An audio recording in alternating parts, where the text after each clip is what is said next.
আসসালামু আলাইকুম প্রিয় দেশবাসী, আশা করি সকলে ভালো আছেন। আজকে আপনাদের আম সম্পর্কে একটু হলেও আলোচনা করব, আশা করি আপনাদেরকে ভালো লাগবে। তো আপনারা তো আম খেয়ে থাকেন অনেক প্রকারে, অনেক রকমের গাছ নাগে। আজকে আমাদের ধারাবাহিকতা আপনাদের ওইটা পাল্টে দেবো কথাটা, কীরকম করে যে এক গাছ থেকে আমরা কত প্রকার আম খাইতে পারবো এটা আপনাদেরকে দেখাবো। এগুলোর একটা গাছ থেকে 12টা মাসই ফসল পাবো, কিভাবে পাবো এটা আপনাদেরকে দেখাবো। তো চলুন যাওয়া যাক। আমি এখানে দেখাই, এই যে এখানে আমের মুকুল চলে আসছে। তো এটা বলে এখন অফ সিজন, যেহেতু এখন বলে আম হচ্ছে না, সে টাইমে আমরা আমের মুকুল পাচ্ছি। আর এখানে আমি যে বললাম যে আপনাদেরকে চোখ খুলে দেব যে একটা গাছ থেকে 12টা মাস কীরকমভাবে পাবো। এখানে দেখেন 12 রকমের আইটেমের কলম লাগানো আছে প্রতিটা গাছে। এখানে সিজনও আম পাবো, সিজন ছাড়াও আম পাবো। এগুলোর আমরা 12 মাসই আমি পাবো। প্রতিটা গাছে প্রতিটা কোয়ালিটির আম লাগানো আছে, যেমন বাইরি ভোর, চাংমাই, বুনাইকিং, হানিডুজ, মিয়াজাকি ইত্যাদি। আমরা অনেক প্রকারের আম লাগে থাকি একটা গাছে, আপনারা দেখে বুঝতে পারছেন। যেমন এখানে আমি একটা ডাল ধরে আছি, এই ডালটাতে আছে 5টা ডেমি। এইতে 5টা ডেমি আছে বা 4টে ডেমি আছে। এই 4টে ডেমিতে 4টে রকমের কলম লাগানো আছে। যেমন ধরেন এখানে বুনাইকিং, হানিডু, চ্যাংমাই, মিয়াজাকি। এই যে দেখেন বাইরে 11, এটা দেখেন এট পালমা, এটা হলো মালয়েশিয়ান। বিভিন্ন কোয়ালিটি আমরা আমের কলম নাগে থাকি একটা গাছে।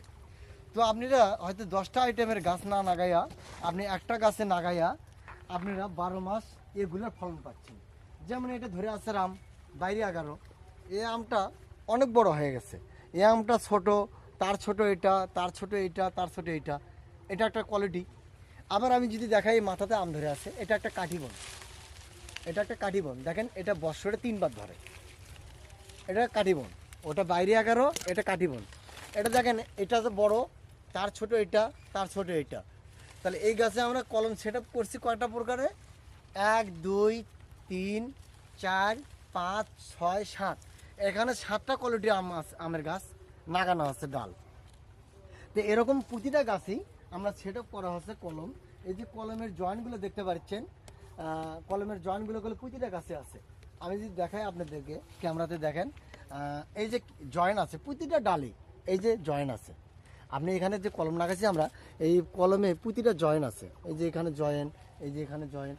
এটা আমরা একটা গাছ যদি রোপণ করি, তাই এখান থেকে 12টা কোয়ালিটির আম খাইতে পারছি, বা 50 কোয়ালিটির আম খাইতে পারছি, বা 100 কোয়ালিটির আম খাইতে পারছি একটা গাছ থেকে। আপনারা 100 আইটেমের কলমের গাছ না লাগে একটা গাছ লাগাবেন, এরকম আশা করা যায়। এরকম একটা গাছ লাগাবেন ছাদে, এটার থেকে 12টা মাস এগুলোর ফলন পাবেন। ফলনের জন্য কোথাও যাইতে হবে না, আপনারা বাচ্চা কাচ্চাকে ফলন খাওয়াইতে পারছেন। এটা আমার গল্প না। দেখেন এই যে ছোট ছোট গুটি চলে আসছে, এই যে দেখেন ছোট ছোট গুটি চলে আসছে এরকম। এখানে দেখেন মুকুল বার আছে, এই যে এই গাছে মুকুল বার আছে, এই যে মুকুল বার আছে। আপনারা অনেক জায়গায় অনেক রকমের বলে থাকেন, এক এক দেশের ভাষা, এক এক দেশের বলি। তো এটা কেউ বলে বোল, কেউ বলে মুকুল, কেউ বলে ফুল, কেউ বলে ঝাড়। এখন এটা বিভিন্ন জায়গায় বিভিন্ন কোয়ালিটি বলে থাকে। তবে আপনাদেরকে বুঝতে হবে একটা গাছ থেকে 100 আইটেমের আম খাওয়া যাবে। তবে আমাদের কাছে 100 আইটেমের আম পাবেন না, আমাদের কাছে 50 থেকে 60 কোয়ালিটি ডাল লাগানো পাবেন। যেমন আমি এখানে বলি, এই যে দেখেন এখানে আম ধরছে, এটা হলো কাটিবন, বৎসরে 3বার ধরে। এটা হলো বাইরে 11, এটা বৎসরে 4বার ধরে। তো আমরা এরকম 12টা মাস আমরা আম পাবো। এই যে এটা একটা দেখেছেন বাইরে 11, এটা সিজনে ধরে। এই যে এটা দেখেছেন এট পালমা, এটা দেখেছেন টাইমলি ধরে। তো এরকম আপনারা এই ধরনের সুন্দর পরিবেশের গাছগুলো যদি আপনারা ছাদে লাগান, আশা করা যায় সুন্দর ফলন পাবেন। আপনারা ফলন কেনার জন্য বাজারে ব্যাগ নিয়ে যাইতে হবে না, ছাদ থেকে খাইতে পারছেন। তো সকলে ভালো থাকবেন, সবার মাছ থেকে বিদায় নিচ্ছি। আসসালামু আলাইকুম রহমতুল্লাহ। পরবর্তী ভিডিও দেখার জন্য অসংখ্য ধন্যবাদ দিয়ে বিদায় নিচ্ছি।